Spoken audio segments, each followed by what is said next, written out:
नमस्कार, मैं हूं प्रदीप कुमार और आप देख रहे हैं हमारी खास पेशकश। महासंग्राम 2024 लोकसभा चुनाव का बिगुल बजा हुआ है और मैदान में अब उम्मीदवार हैं। चुनावी जोर आजमाइश चल रही है और जिस तरीके से वार पलटवार चल रहे हैं वो निश्चित तौर पर एक बड़ा मुकाबला बनकर उभर रहा है। दिल्ली में भी एक बड़ा मुकाबला यहां पर होना है क्योंकि छठे चरण में मतदान है। उम्मीदवार आमने सामने आ चुके हैं और ऐसे में नॉर्थ वेस्ट सीट पर जो उम्मीदवार हैं कांग्रेस के उदित राज, जो पूर्व सांसद रही हैं, इसके अलावा वो दलित ओबीसी माइनॉरिटी परिसंघ के अध्यक्ष भी हैं। एक अलग संगठन सामाजिक उद्देश्यों को लेकर वो चलाते हैं। ऐसे में उनकी दावेदारी जो बनकर उभरी है और किस तरीके से वो चुनाव इस मुकाबले को देख रही हैं, इन्हीं तमाम मुद्दों पर उनसे बात करेंगे, जानेंगे क्या हैं वादे, क्या हैं इरादे। स्वागत है आपका। उदित राज जी, ऐसे वक्त आपसे बात हो रही है जब चुनावी बिगुल बजा हुआ है और लोकसभा चुनाव का ये मुकाबला नॉर्थ वेस्ट सीट, खास तौर से नए समीकरण है, परिसंघ के अध्यक्ष भी आप हैं और अगर देखें इस सीट पर आप क्या उम्मीदें लगा रहे हैं, क्या गणित आप इस पर बैठाएंगे?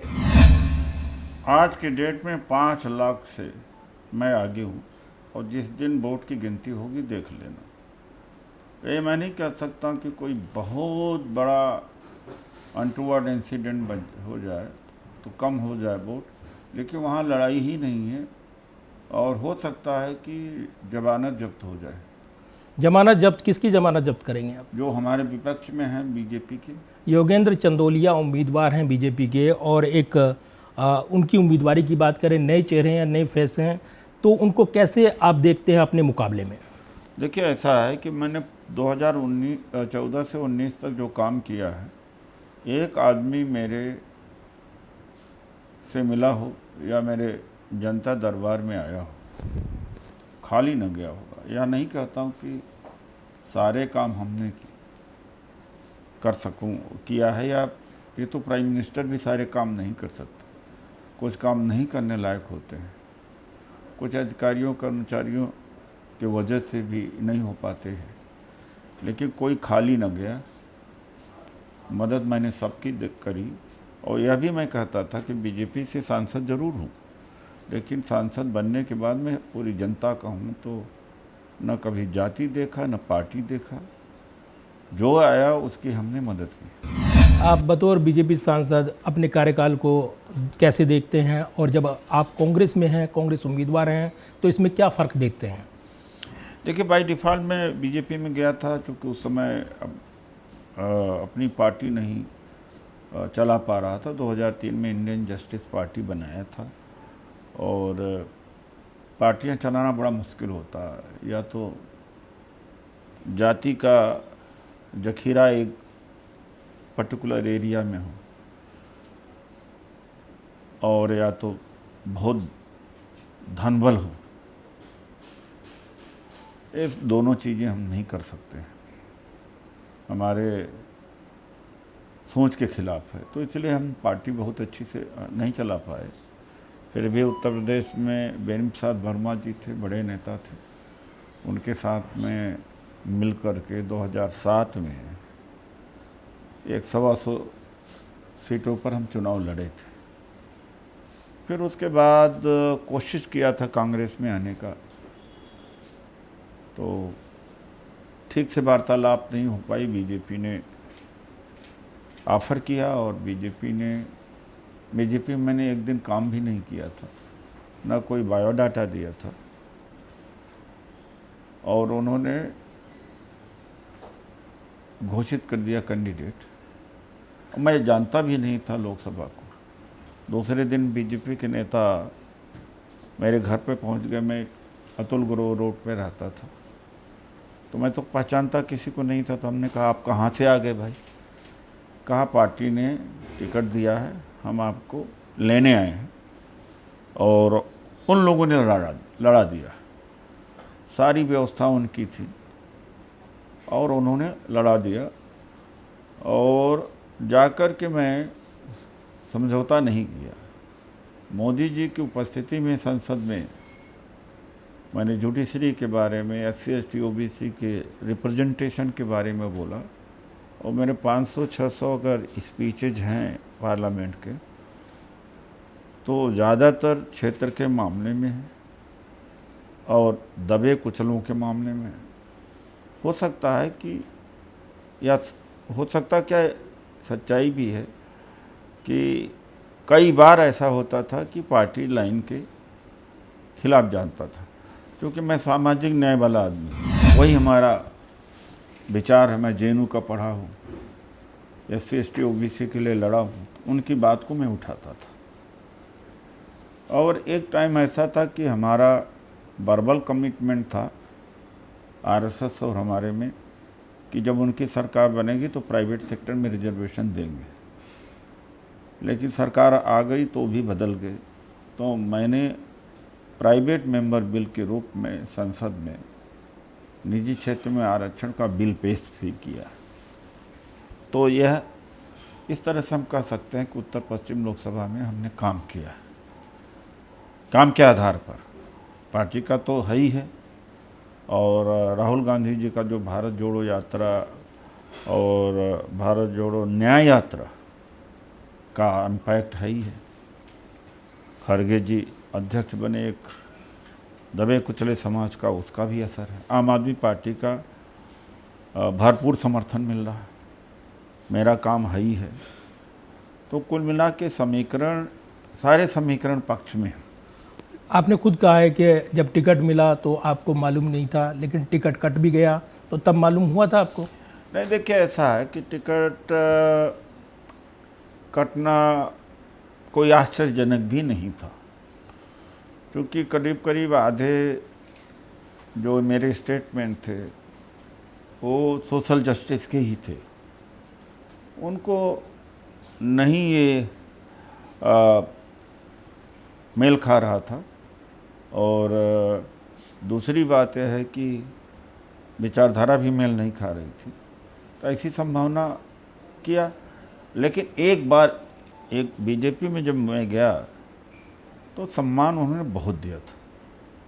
हालत ये थी कि रामनाथ कोविंद जी मेरे घर पर बायोडाटा लेके अपने आए कि भाई साहब पार्टी में आप की सभी बात मानते हैं। नहीं गया था, मेरे लिए भी कुछ कर दीजिए। तो हम कहा कोशिश करूँगा। ये 20 मई 2014 के बाद कुछ और बीजेपी कार्यकर्ताओं के साथ आए थे। मैं कई बार कह चुका हूँ, मोदी जी भी बहुत मानते थे और काफ़ी चर्चा होती थी, लेकिन जब मैं अपनी बात रखता था तो उससे वो नाराज़गी बढ़ी। फिर उन्होंने बहुत सारी चीज़ों को ऑफ़र किए, होने वाले थे। इत्तेफाक से जब मंत्रालय का गठन होना होता था तो उसके पहले दो बार संयोग हुआ कि मैं कुछ बोल ही देता था। तो बल्कि मुझसे कहा भी पार्टी ने कि क्या ज़रूरी है कि आप उसी समय बोलें जब आपके बारे में पार्टी कुछ विचार बड़ा देने की सोच रही है। तब कहा मैं इस कैलकुलेशन से बोलता नहीं, परिस्थिति जब आती है तो मैं बोल देता हूँ। तो फिर धीरे धीरे खटास तो बढ़ी गई अंदर अंदर। तकलीफ एक बात की ये थी कि कह के करते, जिस दिन नामांकन था उस दिन चोरी छुपे किया। वो जानते थे कि मैं विद्रोह कर जाऊंगा, लोग हमारे बहुत हैं, मैं क्यों करूंगा विद्रोह। लेकिन आपने पार्टी तो बदली ली, कांग्रेस में आ गए आप। मैं सिटिंग MP कटा तो बहुतों का टिकट, 100 का टिकट कटा, लेकिन सबको एडजस्ट किया बाद में नए MP के रूप में। तो बोर्ड मेंबर, चेयरमैन के ऊपर जनरल सेक्रेटरी के रूप करते हैं। ये लोगों की यूटिलाइज करना जानते हैं, खाली किसी को छोड़ते नहीं।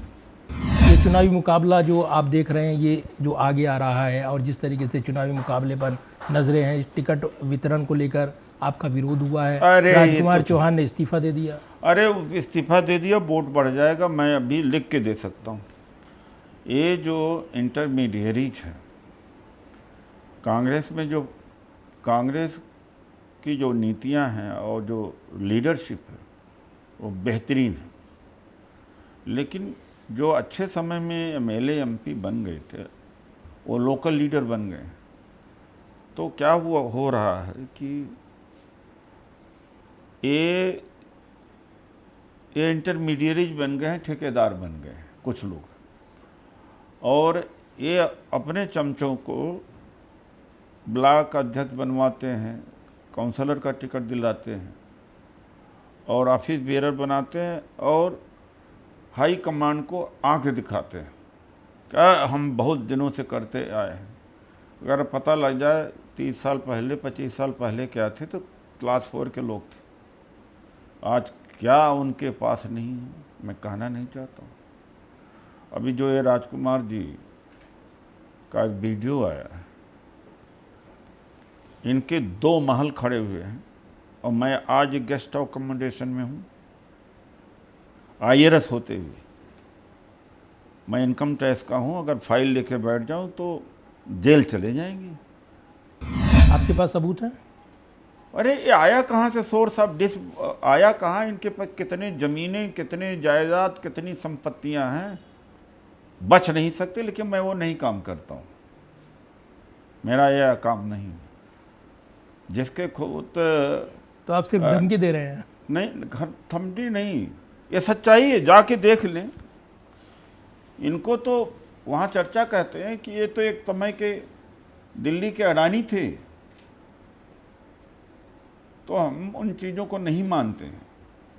लेकिन अगर हमें मालूम है महल खड़े हैं जिसके ज़मीनें जायदादें, तो वो मुझे कहेगा कि मैं पैसा मांगता हूँ, मैं पैसा मांगूंगा तो इसके मतलब कि कमिश्नर इनकम टैक्स बना रहता। मेरी wife principal chief commissioner income tax, एक कमिश्नर पैसा है, ये राजनीति में कमाने आएगा? किस बात का? कोई मैं पार्टी चला रहा हूँ, क्या करना है मुझे? आपके विरोध में बाहरी उम्मीदवार हैं आप, ये भी कहा गया। ये हमारे फायदे में बहुत आ गया। गलती उन्होंने की, सारे पूर्वांचली सब इकट्ठा हो गए। पूर्वांचली 30-40% है, वो मेरा काम हल्का कर दिया उन्होंने। बीजेपी ने 2014 में मुझे कैंडिडेट बनाया, एक आदमी को नहीं जानता तो उन्होंने बाहरी तो नहीं किया। हंसराज हंस को 2019 में पंजाब से ले आके लड़ाए, बीजेपी में कभी नहीं कहा वो बाहरी है। ये कुछ लोग जो अनुशासनहीन है, पार्टी अगर इनको बाहर का रास्ता दिखा दे, मैं गारंटी करता हूं कि कांग्रेस पार्टी खड़ी हो जाएगी दिल्ली में। इनके चंगुल में जो कार्यकर्ता फंस गया है, इनके आदेश को मानता है, पार्टी हाईकमांड के आदेश को नहीं मानता है। इनका इशारा पर, चूँकि ब्लॉक अध्यक्ष बनवाते हैं, काउंसलर का टिकटें दिलवाते, बाकी कार्यकर्ता वोट दे देता है चुनाव के दौरान। पिछले 2019 में कांग्रेस पार्टी दूसरे पोजीशन पर थी, क्यों? कार्यकर्ता है, लेकिन ये जो छत्रप हैं, जो लोकल लीडर्स हैं, वो इनके वजह से सो जाता है और सो जाता है, चुनाव में अपना वोट डाल देता है। अगर इनके क्लच से ये जो इनको मुक्त करा दिया जाए और अच्छे अच्छे लोगों को जिम्मेदारी दे दी जाए, कांग्रेस पार्टी खड़ी हो जाएगी। यही कारण है कि कांग्रेस पार्टी नहीं उठ पा रही है। ये कुछ लोकल लीडर्स हैं जगह जगह पर जो ठेकेदार बने हैं। ये फ्रेंचाइजी हो गई कि इतना मेरा ब्लॉक अध्यक्ष होगा, इतना मेरा काउंसलर होगा, इतना नहीं। जब नहीं मिलेगा आपस में लड़े रहेंगे, और जब कोई मास लीडर आ जाए, कन्हैया कुमार जैसे हम लोग आ जाएंगे, तो ये सब एक हो जाएंगे।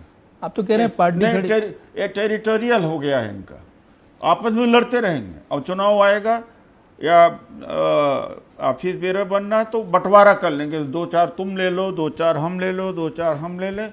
पार्टी फंस गई है। कार्यकर्ता बेचारा सो जाता है, वो दुखी हो जाता, और जो कुछ इनका चमचा बनने के लिए तैयार है वो तो नहीं सक्रिय रहता। लेकिन पार्टी अपने दम पर कैसे खड़ी होगी? उसको तो सहारे की जरूरत है। आम आदमी पार्टी के साथ गठजोड़ करना पड़ा है आपको, 3 सीटें भी ली हैं आपको। आम आदमी पार्टी को भी ज़रूरत है, हमें ज़रूरत है। आज लोकतंत्र और संविधान बचाने के लिए बहुत ज़रूरी है, वो बहुत ज़रूरी है। परिस्थिति का ऐसा निर्माण हुआ है, क्या संविधान से और लोकतंत्र से बड़ी कोई चीज़ है?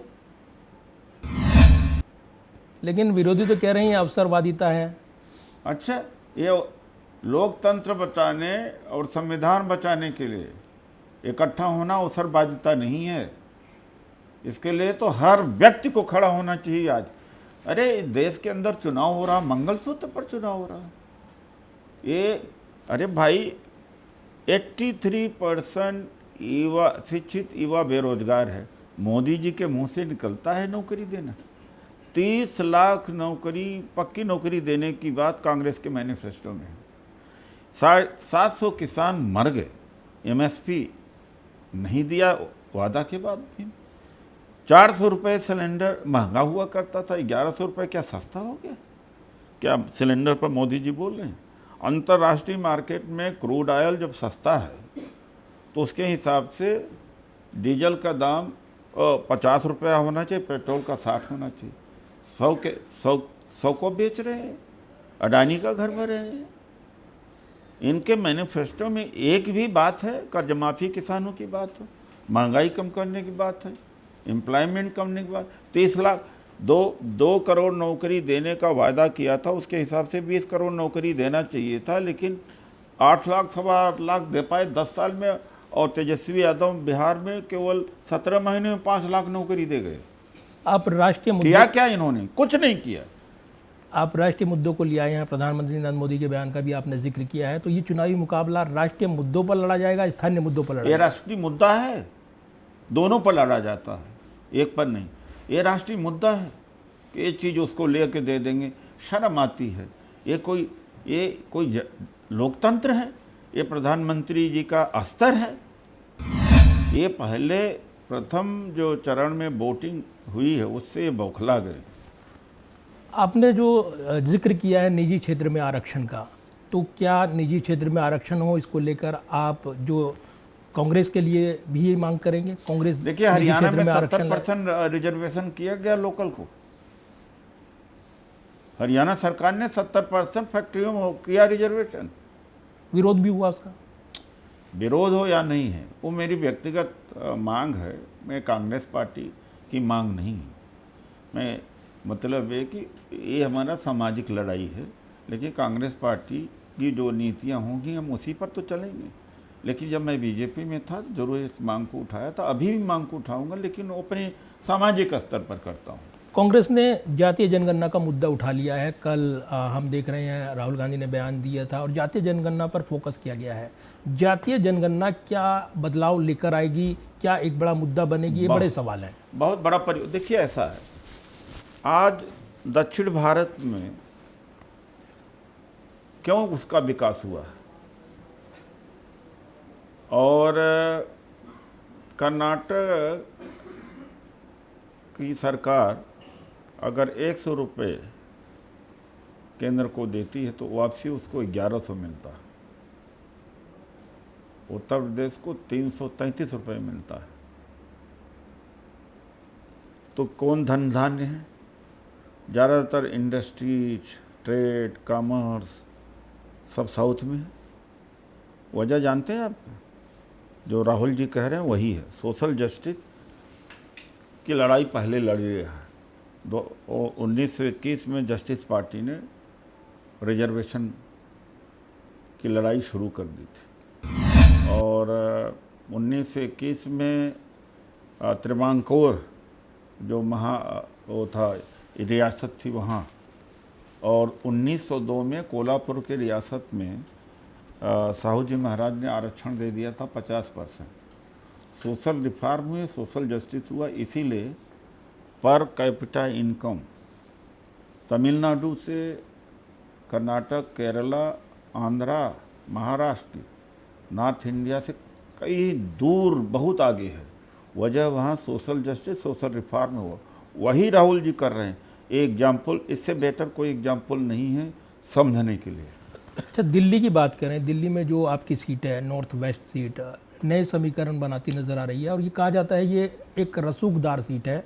इसका बड़ा पॉलिटिकल मैसेज होगा, ख़ासतौर से आपकी उम्मीदवारी के बाद तो मैदान में समीकरण भी बदले हुए नज़र आ रहे हैं। चाहे वो आपका विरोध हो, समर्थन हो, वो अलग बात है, वो तो जनता जनार्दन फैसला करेगी। लेकिन बड़े सवाल ये हैं कि जहाँ मतदाता ग्रामीण क्षेत्र भी, क्योंकि गांव की संख्या भी काफ़ी तादाद में है, शहरी भी हैं, कैसे बैलेंस करेंगे आप? क्या फ़र्क देखते हैं? पूरा बैलेंस है। देखिए, मैं गांव हो या कोई एक नज़र से देखता हूँ। कोई गांव ऐसा नहीं जहाँ काम न किया, कोई आदमी ऐसा नहीं जिसके लिए मदद न करी। जाके आप सर्वे कर लीजिए ना। लेकिन उन लोगों ने मतलब ये विरोध कर गांव और शहर का मुद्दा जो बनाया, तो गांव के लोग तो हमारे साथ हैं ही हैं, वो सारे पूर्वांचली अपने आप इकट्ठा हो गए। हमने कहा भाई मुझे ये बाद नहीं करना है, पूर्वांचल बाद, देहात बाद ये नहीं करना। एक हैं वहाँ एक एमएलए, उन्होंने देहात पंचायत बुलाई, तो उसी में उन्हीं की भद्र पिट गई, उन्हीं को चोर कहा गया। तो ऐसे तो विरोधी हैं जो खुद पंचायत बुलाएं अपने लिए और उसी पंचायत में उनको चोर कह दिया जाए, तो कौन सा नेता है? ये नेता नहीं, ये सत्ता में न रह करके भी अर्ध सत्ता का फायदा उठाते हैं, टिकट दिलाने में, ब्लॉक अध्यक्ष बनाने में। मैं आगे नहीं कहना चाहता हूँ, ये सौदेबाजी करते हैं, लॉबी बना कर के ऊपर हाईकमान को समझाते हैं और बरगलाने का काम करते हैं। तो इनको इसलिए टीस नहीं है कि कांग्रेस बढ़े, क्योंकि ऑलरेडी इनको अर्धसत्ता का सुख मिलता है कि हम तो ब्लॉक अध्यक्ष अपना बना लेंगे, ब्लॉक अध्यक्ष हमारा सेवा करता रहेगा, हम तो काउंसलर टिकट दिलवा देंगे, वो हमारा है करता रहेगा। इसीलिए कांग्रेस को उठाने की टीस इनकी नहीं है जो विरोध कर रहे हैं। 10-15 हो सकते हैं, 5 हो सकते हैं, 2 हो सकते हैं। अगर इनको चिन्हित करके रास्ता बाहर का दिखा दिया जाए, कांग्रेस खड़ी हो जाएगी। अगर देखें इस मुकाबले में त्रिकोणीय मुकाबला अब तक रहता है, लेकिन ये आमने सामने सीधी टक्कर होगी गठजोड़ के बाद।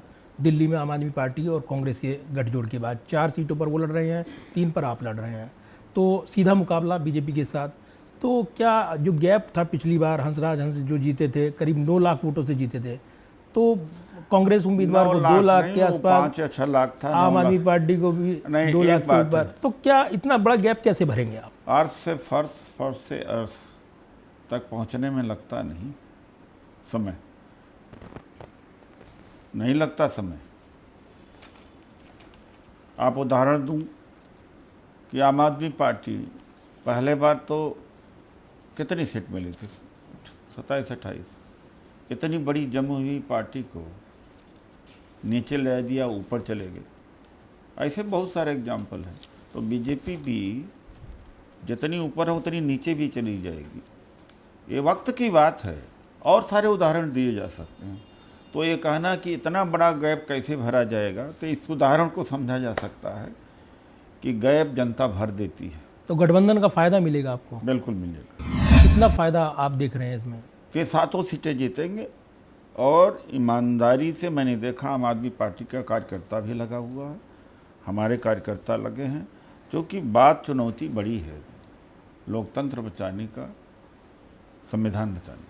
लेकिन आम आदमी पार्टी पर बड़े आरोप लग रहे हैं, शराब कांड, और उनके नेता जेल में हैं। एक बड़ा मुद्दा भ्रष्टाचार का बना हुआ है, तो इसको कैसे एड्रेस करेंगे? इसका नुकसान उठाना पड़ सकता है कांग्रेस को क्या?